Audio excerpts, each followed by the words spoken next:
नमस्कार. आवाज माझा वृत्तवाहिनीत आपल्या सगळ्यांचं स्वागत. वेळेच्या काही ठळक घडामोडींकडे. हवामान खात्याचे महाराष्ट्राला हाय अलर्ट. पावसाचा जोर वाढल्यामुळे सदनिकेचं प्लास्टर कोसळून 2 वर्षीय मुलगा जखमी आणि ठाणे रेल्वे स्थानकावरील प्रवाशांची कळवा कारशेडकडे धाव.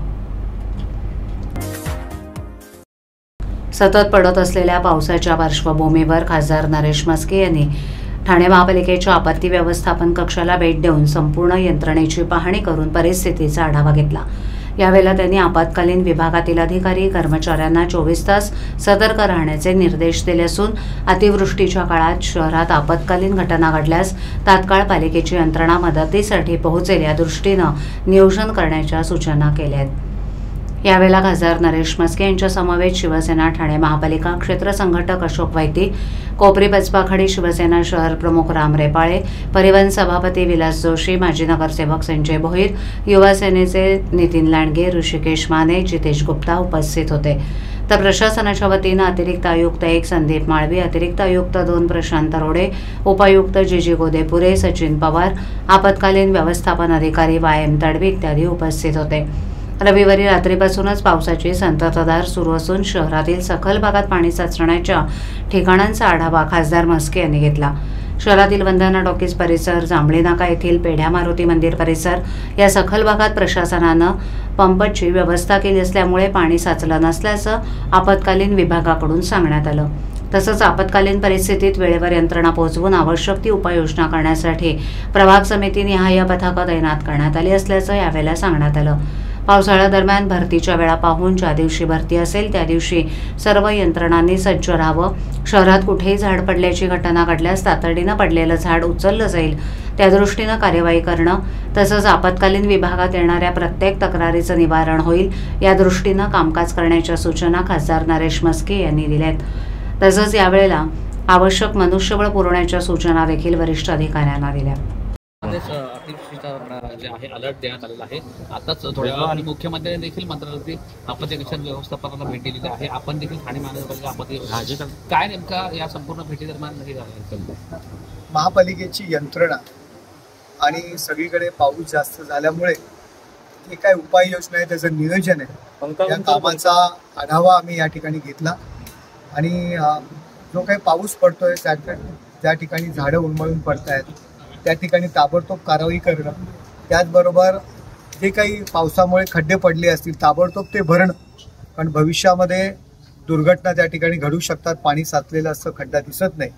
फार कमी अशा काही घटना आहेत किंवा कमी ठिकाणी या ठिकाणी अशा पद्धतीचे खड्डे पडलेले आहेत, परंतु ते सुद्धा ताबडतोब आपण भरायला लावलेलं आहे. ज्या ज्या ठिकाणी सखल भाग आहे त्या ठिकाणी महानगरपालिकेने काळजी घेतली होती. त्या ठिकाणी पंप, माणसं इन ॲडव्हान्स त्या ठिकाणी लावली गेली होती आणि कायम तो जो काही उपाय आहे त्या दृष्टीने सुद्धा आपण प्रयत्न करतोय.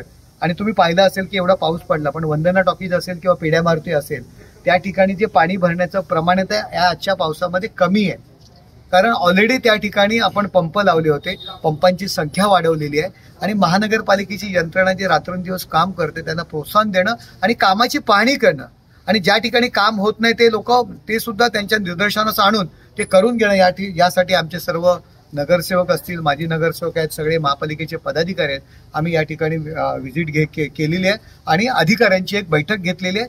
ज्या ज्या ठिकाणी पावसा खड्डा जास्त पाणी भरण्याची शक्यता आहे त्या ठिकाणची माहिती त्यांना दिलेली आहे आणि त्यांना अलर्ट राहण्याकरता सांगितलेले आहे. सर, अनेक ठिकाणी पाहिलं तर पावसाळ्यामध्ये धोकादायक इमारती पडण्याची शक्यता आहे, त्याबद्दल कशा प्रकारचे निर्देश दिलेले आहेत? आपण ऑलरेडी सगळ्या इमारतींना नोटीस दिलेल्या आहेत. इन ॲडव्हान्स त्यांना खाली करण्याकरता ज्या काही धोकादायक इमारती आहेत त्यांना इन ॲडव्हान्स आपण त्यांना सांगितलेलं आहे आणि बऱ्याचशा आपण रिपेअरिंगचं सुद्धा आपण सांगितलं होतं आणि बऱ्याचशा इमारती आपण खाली केलेल्या आहेत. सर, हे हिंदी रविवार रात्रीपासून ठाणे शहरात पावसाचा जोर वाढल्यानं अनेक सखल भागांमध्ये पाणी साचलं असतानाच सोमवारी पहाटे वागळे स्टेट परिसरात 35 ते 40 वर्ष जुन्या धोकादायक इमारतीमधील एका सदनिकेच्या छताचं प्लास्टर कोसळलं. यात 2 वर्षाचा मुलगा जखमी झालाय. ठाण्यातील वागळे स्टेट भागात पडवळनगरमधील अजिंक्यतारा इमारत आहे. तळअधिक 4 मजली असलेली ही इमारत सुमारे 35 ते 40 वर्ष जुनी आहे. इमारतीच्या प्रत्येक मजल्यावरती 20 सदनिका, याप्रमाणे एकूण 100 सदनिका आहेत. या इमारतीच्या 3ऱ्या मजल्यावरील 311 या क्रमांकाची सदनिका संदेश पवार यांची आहे। या सदनिकेमधील हॉलच्या प्लास्टरचा काही भाग पहाटे पडला। यात स्मित संदेश पवार हा मुलगा जखमी झाला असून त्याच्या उजव्या पायाला किरकोळ दुखापत झाली आहे। या घटनेनंतर वागळे प्रभाग समिती सहाय्यक आयुक्त, आपत्ती व्यवस्थापन अधिकारी आणि पथकानं घटनास्थळी धाव घेतली।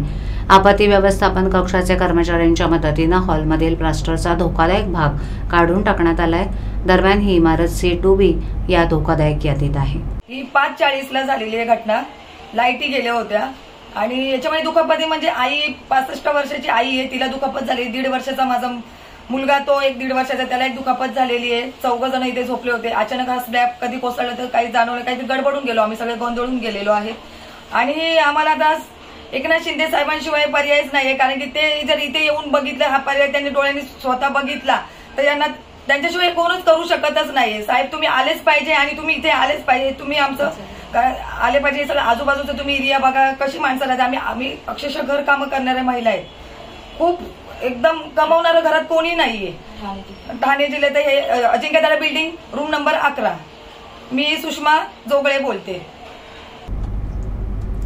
ठाणे रेल्वे स्थानकावर प्रचंड गर्दी झाल्यानं प्रवाशांना कळवा कारशेडला धावावं लागलं। कारशेडमधून सुटणाऱ्या लोकलमध्ये चढण्यासाठी प्रवासी रेल्वे ट्रॅकवरून कारशेडकडे जात असल्याचं दृश्य पाहायला मिळालं। गर्दीमुळे ठाणे स्थानकावर हालचाली करणं प्रवाशांसाठी कठीण झालं होतं। या स्थितीत काही प्रवाशांनी वेळ वाचवण्यासाठी आणि गर्दीतून सुटण्यासाठी थेट रेल्वे ट्रॅकवरून कारशेडकडे जाण्याचा मार्ग स्वीकारला। त्यामुळे त्यांच्या जीवितास धोका निर्माण झाला होता। रेल्वे प्रशासनानं गर्दी नियंत्रणासाठी उपाययोजना करण्याची गरज असल्याचं प्रवाशांनी नमूद केलं। तसंच या प्रकारामुळे प्रवाशांच्या सुरक्षिततेवर प्रश्नचिन्ह उपस्थित झाले। जितेंद्र आव्हाड यांच्या मतदारसंघात कळवा नाक्यावर पुन्हा एकदा भलं मोठं बॅनर लावण्यात आलंय।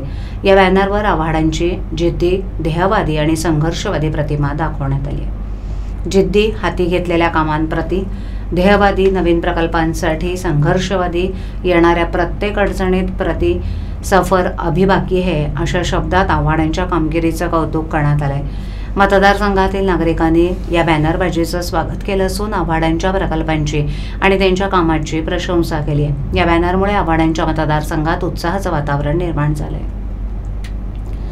ठाण्यात मध्यरात्रीपासून मुसळधार पाऊस सुरू आहे। याच दरम्यान सकाळी 8 वाजता ठाण्यातील 3 हातनाका इथे असलेल्या वनविभाग अधिकाऱ्यांच्या घराजवळ असलेली एक भिंत कोसळली असून घर देखील खचले। सुदैवानं यात कोणतीही जीवितहानी झाली नसली तरी वनविभाग कर्मचाऱ्यांचे प्रचंड नुकसान झालं असून वनविभागातील कर्मचाऱ्यांनी नेमकं राहायचं कुठे असा प्रश्न कर्मचाऱ्यांना सतावतोय। भिंतीच्या बाजूला 72 मजली इमारतीचं काम सुरू असून अनेक तक्रारी या इमारत व्यावसायिकांसंदर्भात सरकारी कर्मचाऱ्यांनी केल्या होत्या। आम्ही वनवसाहतामध्ये राहणारे वन कर्मचारी आहोत। आज गेले 1-1.5 वर्षापूर्वी आम्ही हे काम थांबवलं होतं। जेव्हा खड्डा खाण्याचं काम चालू होता, खड्डा खणत होते, काम चालू होता, तेव्हा पण आमच्या वनवसाहतीला चाळीमध्ये सगळं तडा गेल्या होत्या। तडा गेल्या असतात आम्ही आमच्या अधिकाऱ्यांना गेलो, अधिकाऱ्यांनी सगळं पत्रव्यवहार केलेला आहे। सर्व वरिष्ठ अधिकाऱ्यांनी पत्रव्यवहार करून त्यांच्या स्वतः ही जी बिल्डिंग आहे, या बिल्डिंगचे जे मालक आहेत म्हणजे जे कोण बिल्डर आहेत त्यांच्या ऑफिसला आम्ही सगळं आमच्या वनवसाहतीमधली लोक गेलेलो होतो, त्यांना पत्रव्यवहार दिला होता। पण आजच्या घडीला सकाळी 7:15 ते 8च्या दरम्यान रात्री 3:30ला मी स्वतः उठलो होतो, तेव्हा आमच्या घराच्या भिंतीला जास्त तडे गेले होते बाथरूमला। आणि आज 7:15च्या दरम्यान हे सगळं कोसळत असताना आमचे चाळीतले सगळे रहिवासी धडाधड सगळे बाहेर आले। लहान मुलांना आम्ही सगळ्यांना बाहेर काढलं आणि आज आमच्या इथले हे सगळे लोक आहेत त्यांना पण आपण विचारलं। भातसा धरण क्षेत्रात झालेल्या अतिवृष्टीमुळे ठाणे महापालिकेच्या पिसे पंपिंग स्टेशन तसंच स्टेम प्राधिकरणाच्या शहाड पंपिंग स्टेशन येथील नदीपात्रामध्ये मोठ्या प्रमाणावर गाळ, कचरा आणि झाडाच्या फांद्या जमा झालेत। त्यामुळे पूर्ण क्षमतेनं पंपिंग होत नसून शुद्धीकरणाच्या प्रक्रियेवर विपरीत परिणाम होतोय। त्यामुळे ठाणे महापालिका क्षेत्राला होणारा पाणीपुरवठा कमी झालाय। दोन्ही पंपिंग स्टेशनमध्ये पंपाच्या स्टेनरमधील गाळ काढण्याचं काम युद्धपातळीवर सुरू आहे। पाणीपुरवठा कमी होत असल्यानं पालिका क्षेत्रातील जलकुंभ पूर्ण क्षमतेनं भरण्यात समस्या निर्माण झाली आहे। त्यामुळे ठाणे महापालिका क्षेत्रात पुढील 3 दिवस अपुऱ्या प्रमाणात अनियमित पाणीपुरवठा होईल अशी माहिती ठाणे महापालिकेनं दिली आहे। एखादी नैसर्गिक आपत्ती ओढवल्यास डगमगून न जाता धैर्यानं सामोरं कसं जायचं, संकटग्रस्तांना मदतीचा हात कसा द्यायचा त्या दृष्टीनं ठाण्यातील प्रादेशिक परिवहन विभागाच्या लुईसवाडी येथील कार्यालयात ठाणे महानगरपालिकेच्या आपत्ती व्यवस्थापन विभागाद्वारे NDRF आणि TDRFच्या पथकाने RTOच्या कर्मचाऱ्यांना विशेष प्रशिक्षण दिलं। यावेळेला आपत्कालीन परिस्थितीमध्ये घ्यावयाच्या खबरदारीबाबतचं प्रशिक्षणही देण्यात आल्याची माहिती सूत्रांनी दिली। ठाणे जिल्ह्याच्या शहरी आणि ग्रामीण भागात पावसाळ्यात नैसर्गिक आपत्तीच्या घटना यापूर्वी समोर आल्या आहेत। अशा वेळेला आपत्तीग्रस्तांना मदत पोहोचवण्यात अडचण येतात, काही कारणांमुळे उशीरही होतो। अशा वेळेला जीवित आणि वित्तहानी मोठ्या प्रमाणावर होण्याची भीती असते। त्यासोबतच वाढते रस्ते अपघात, हृदयविकार या घटना पाहता लुईसवाडीतील प्रादेशिक परिवहन विभागातील कर्मचारी आणि अधिकाऱ्यांनीही आपलं सामाजिक कर्तव्य बजावण्याच्या दृष्टीनं आपत्ती व्यवस्थापनाचे धडे देण्यात आलेत। महापूर, पाऊस, वादळ, वारा, भूस्खलन इत्यादी आपत्कालीन परिस्थितीमध्ये स्वतःची तसंच कुटुंबियांची त्याचबरोबर इतरांची जीवितहानी होऊ नये यासाठी कशाप्रकारे घरगुती उपाययोजना करता येऊ शकतात याची सविस्तर माहिती देण्यात आली। विविध रस्ते अपघातात प्रामुख्यानं रक्तस्राव होऊन अपघाती मृत्यू होण्याचं प्रमाण जास्त असतं, त्यामुळे अपघातातील जखमींना तात्काळ प्रथमोपचार देऊन रक्तस्राव थांबवता येऊ शकतो। त्याबाबत तसंच हार्ट अटॅक झालेल्या व्यक्तीला CPR योग्य पद्धतीनं कसा देण्यात यावा याबाबतही TDRF जवानांनी प्रात्यक्षिकासह प्रशिक्षण दिलं। या प्रशिक्षण कार्यक्रमात ठाणे महापालिका आपत्कालीन व्यवस्थापन अधिकारी असिन तडवी, NDRFचे निरीक्षक सुशांत कुमार इत्यादींनी मार्गदर्शन केलं।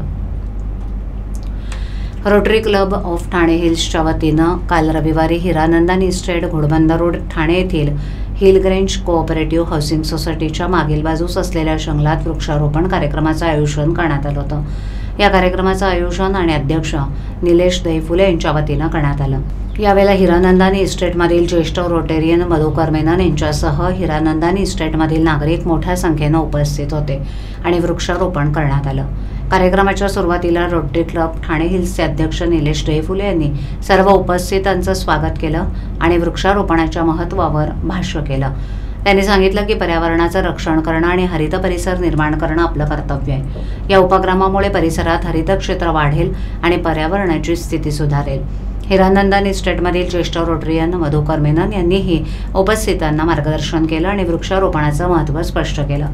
त्यांनी सांगितलं की वृक्ष आपल्याला ऑक्सिजन पुरवतात, हवामान नियंत्रित करतात आणि निसर्गाच्या संतुलनासाठी अत्यंत महत्त्वाचे आहेत। या उपक्रमात हिरानंदानी इस्टेटमधील अनेक नागरिकांनी सहभागी होऊन वृक्षारोपण केलं। या उपक्रमानं परिसरात हरित वातावरण निर्माण होण्यास मदत होईल आणि नागरिकांना पर्यावरणाच्या रक्षणासाठी प्रेरणा मिळेल। कार्यक्रमाच्या शेवटी रोटरी क्लब ठाणे हिल्सचे सर्व सदस्य आणि सहभागी नागरिकांनी एकत्र येऊन वृक्षारोपणाचा उपक्रम यशस्वी झाल्याबद्दल आनंद व्यक्त केला आणि भविष्यात अशा प्रकारच्या उपक्रमात अधिकाधिक सहभाग घेण्याची प्रतिज्ञा केली आहे। क्लब प्लांटेशन ड्राईव्ह घेतली। ॲक्च्युली काय आहे, पर्यावरणमध्ये बरंच प्रदूषण वाढलेलं आहे आणि हिरानंदानी आणि घोडबंदरच्या मध्ये हे जे जंगल आहे ह्या जंगलेने आमच्या हिरानंदानीला वाचवलेलं आहे। त्यामुळे आम्ही विचार केला की इथेच 30-40 झाडं लावू, अजून पोरांना शिकवू, येणाऱ्या परिवाराला शिकवू, आमच्या क्लबचं चांगलं नाव झालं पाहिजे, पर्यावरण चांगलं झालं पाहिजे। प्रदूषणाने किती पण मागच्या वेळेस आपण बघितलं, कोरोनाच्या वेळेस ऑक्सिजनची किती कमतरता होती, त्यामुळे झाडे लावा, जीव वाचवा। आवाज माझावरील एखादी बातमी पाहिजे राहून गेली असल्यास यूट्यूबवर येथे तुम्ही पाहू शकता, तर मग नक्की सबस्क्राईब करा आवाज माझा। अशा ठळक घडामोडी शेवटी पुन्हा एकदा हवामान खात्याचे महाराष्ट्राला हाय अलर्ट। पावसाचा जोर वाढल्यामुळे सदनिकेचं प्लास्टर कोसळून 2 वर्षीय मुलगा जखमी आणि ठाणे रेल्वे स्थानकावरील प्रवाशांची कळवा कारशेडकडे धाव। आपल्या विभागातील काही सूचना अथवा समस्या असल्यास त्या आमच्यापर्यंत जरूर पोहोचवा, आम्ही तुमचा आवाज नागरिकांपर्यंत नक्की पोहोचवू। आम्हाला संपर्क करण्यासाठी आमचा पत्ता आवाज माझा 103 साईलेक आदर्श नगर कोलबाड रोड ठाणे पश्चिम। आमचा दूरध्वनी क्रमांक 7666213141। आमचा ईमेल ID awazmaza.tvnews@gmail.com। तर पुन्हा भेटू याच वेळी याच ठिकाणी काही नवीन घडामोडींसह आवाज माझा वृत्तवाहिनी। तोपर्यंत नमस्कार।